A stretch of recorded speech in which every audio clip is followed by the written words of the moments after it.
Assalamu alaikum.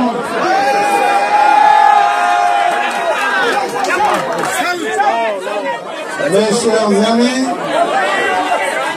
chers responsables militantes et militants de l'Alliance pour la République, militants de Benno Bokk Yakaar, chers compatriotes, en ce moment historique,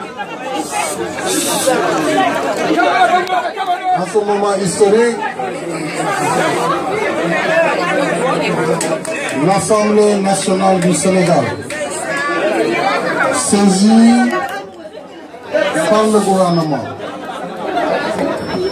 pour voter une révision constitutionnelle qui a pour vocation de prévenir les risques de blocage de notre système électoral tel que nous avons failli le vivre le 30 juillet 2017 à l'occasion des élections législatives avec 47 listes en compétition.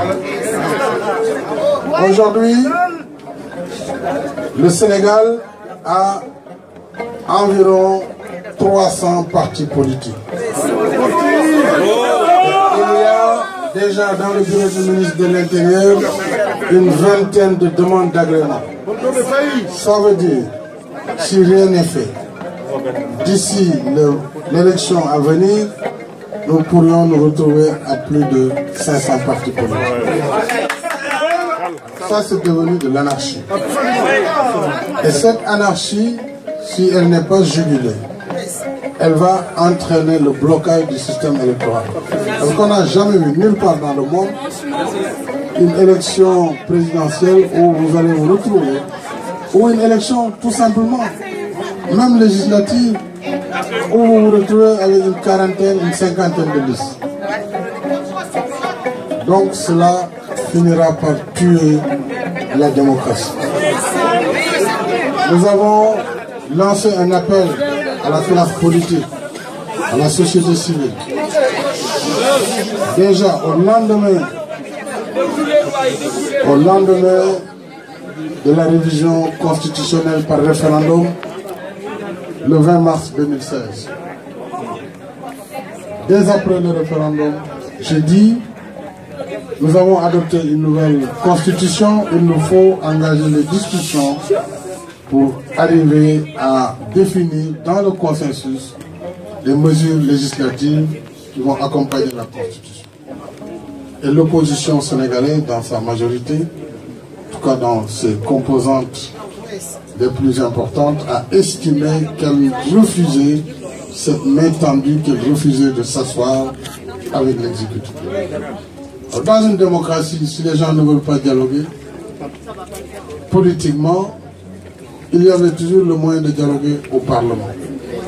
Là aussi, ils n'ont pas voulu. C'est une majorité qui a une minorité, autant pour moi. C'est une minorité qui a voulu imposer sa loi à la majorité. Ça ne peut pas marcher. Ça ne marche dans aucune démocratie. Jamais. Malgré tout, nous leur avons dit, il y a moyen d'aménager. D'ailleurs, la majorité elle-même a pris sur elle aujourd'hui de diminuer jusqu'à 0,8% au minimum et maximum 1%. Donc notre souci, ce n'est pas d'éliminer qui que ce soit. Nous ne le pourrons même pas. Puisque ce ne sont pas les partis politiques, ce n'est même pas le gouvernement qui gère le processus de dépôt, mais c'est le Conseil constitutionnel. Alors, ils ont dit qu'ils vont aujourd'hui mettre le feu au pays. Je crois que le peuple sénégalais, dans sa maturité, dans sa grandeur, a su déjouer ce qui a été une manipulation de longue date. On a fait croire aux gens que ça va être le 23 juin à nouveau. On a dit qu'on fera ceci, qu'on fera cela, qu'on dégagera le président de la République, etc., etc., etc. Je crois que non seulement nos députés sont à féliciter pour leur travail remarquable, ils ont su déjouer toutes les manipulations orchestrées pour que ce débat ne tienne pas lieu aujourd'hui, avec lucidité, avec responsabilité, ils ont su donc mener le débat jusqu'à son terme et adopter cette révision qui va permettre à notre démocratie de se poursuivre et de poursuivre donc sa trajectoire. Mais au-delà de nos députés et du peuple sénégalais, pendant que je me trouve ici en France, je dois vous rendre un hommage vibrant aujourd'hui. Un hommage vivant pour votre mobilisation. Les femmes, les jeunes, les responsables, les cadres, les étudiants, bien sûr, font partie des jeunes, les membres de la direction de la DSE, les provinces, nos amis venus de l'Italie, du Benelux, de l'Allemagne, tous, de l'Angleterre, du Portugal, de l'Espagne, du Sénégal, de partout, vous avez été à la hauteur pour éviter simplement que l'image de notre pays ne soit écornée. Des gens qui ont voulu transposer sur un sol extérieur des contradictions internes qui existent dans tous les pays et dans toutes les démocraties. L'on a voulu faire croire aux Français qu'on pourrait empêcher le président de la République d'être dans une quiétude. L'on a voulu et l'on a agressé le consulat général du Sénégal. Attitude que je condamne très fermement. Les contradictions politiques peuvent s'exercer, mais pas dans la violence. Pas dans la violence. Donc soyez fermes dans vos convictions. Continuez votre travail. Et le travail, ce n'est pas de se battre physiquement. Le travail, c'est de continuer à visiter les foyers, les communes, les départements, pour remettre cette majorité écrasante que vous avez eue en France. Nous avons pu retrouver tous nos responsables avant-hier. Et je voudrais encore une fois remercier tous ceux qui ont été des candidats à un moment donné pour le poste de coordonnateur de la DSE. Après un échange de 5 heures d'horloge, ils ont pu comprendre que l'heure était à l'unité, l'heure était également à l'union. Et à la suite de ce débat,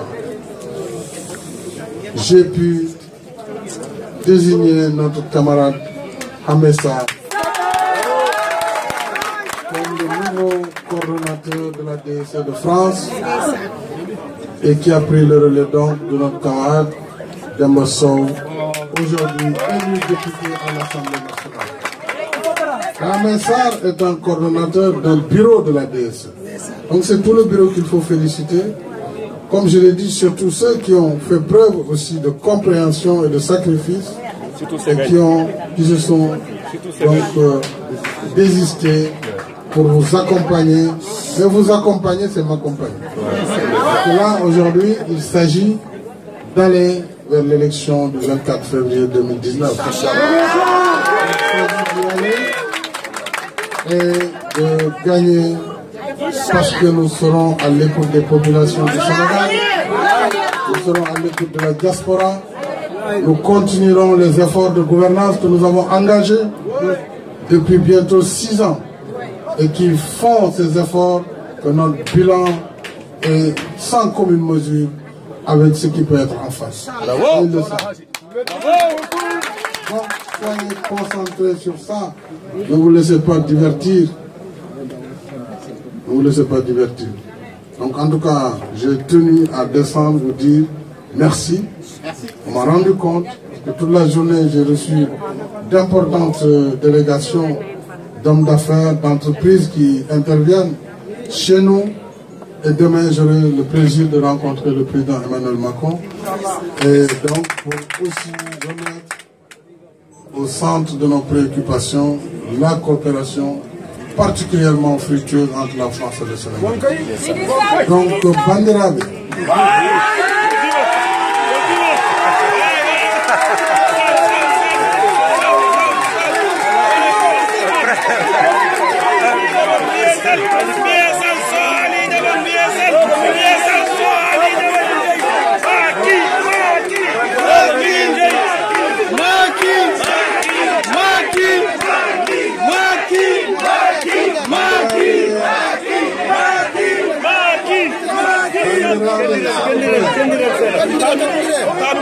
Bandiraɓe Allah jarama on jarama darde mon yooɗi feewi hande mi rewɓe kappuɓe gadiɓe waɗo konndi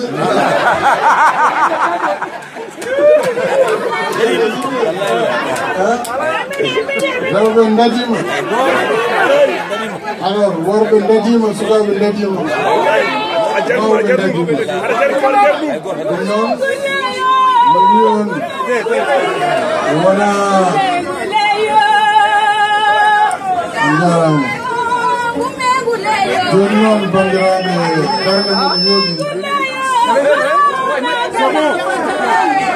woodi no winoɓe hande leydi ndi ufat ɗum wono ko kamɓe ndogi on ji mutug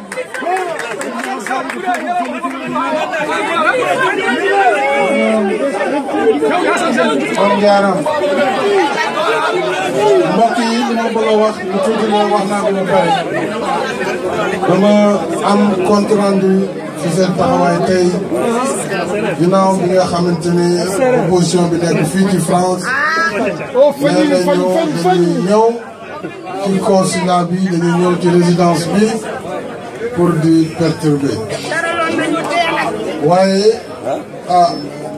gënaluma woon nag ndax gi ngeen doo ñëwee ba léegi manipulation yi ñuy def jël ay manifestation yoo xam ne kenn xamul kañ la ak fan la ñu ne ñoom noonu la ñu teeroo président de la République man de gisuma ñooñu waaw léegi li am solo mooy réew mi tey yaakaar naa ne suñu doxalee tuuti da dem élection dinañ xam ne loi bii loi bu am njëriñ la pour Sénégal ndax olof danaan di ram si ñàkk bi la jëm te am nañu alerte élection déjà 2014 ñaari junni liste juróom-ñaar téeméer ak ñeent fukk ak juróom-ñaar ci ay liste yu xëccoo législative nekk élection nationale ñeent fukki liste ak juróom-ñaar yoo xam ne daanaka fanweeri ak lu topp yëpp France amuñu benn député te ku ci ne nga war ko defal budget bu dul jeex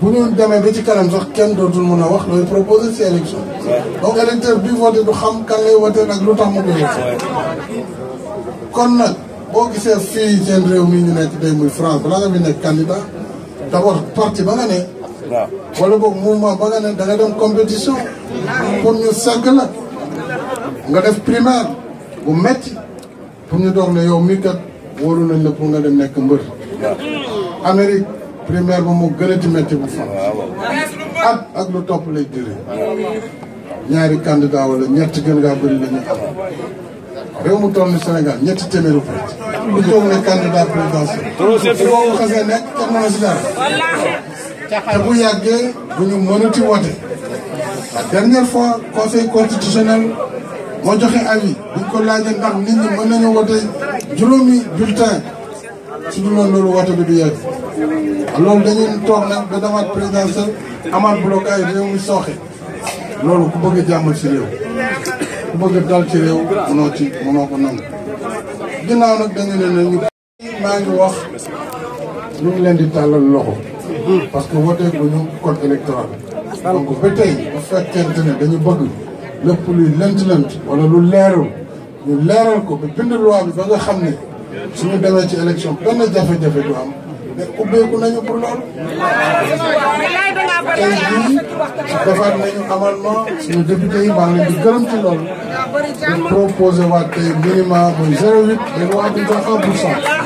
waaye ku am 0,8 sax maanaam téeméer bu ne waxuñu benn waaye maanaam 0,8 moom xaw ma nu ñu koy waxee ci waaw kon bëgg nañu vraiment Sénégal démocratie bi gën a yaatu bëgg nañu jàmm sax si réew mi waaye nag loolu yëpp teg ko ci yoon pour démocratie moo tax ma ne tey danaa wàcc gërëm leen boobu ba léegi góor ñi jigéen ñi ndaw ñi étudiants yi ñëpp cadre responsable yi taxaw ngeen pour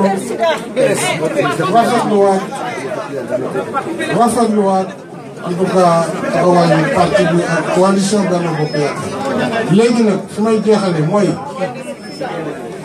fii ñu jëm ak li ngeen bëgg ñun ñëpp ñu bëgg ko ci àndandoo lañ ko mën a am ci unité lañ ko mën a am ci jubóo lañ ko mën a am loolu ñëpp dañ ko war a comprendre kenn xëccootul pour boppam élection yooyu weesu la élection député weesu la élection présidentielle la ñu wax yaakaar naa ne benn mbër ngeen am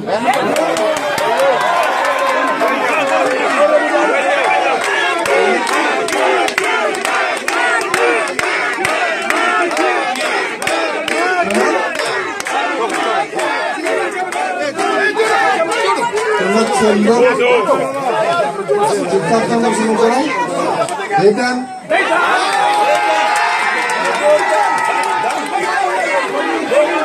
kon nag boo roog ak seen na xanam ay fanin fan fan fan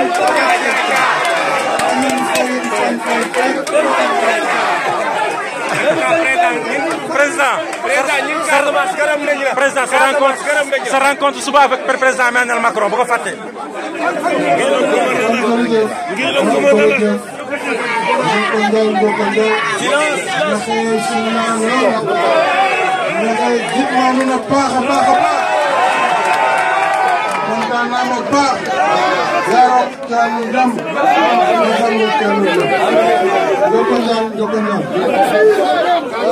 Président, doucement, doucement, doucement, doucement.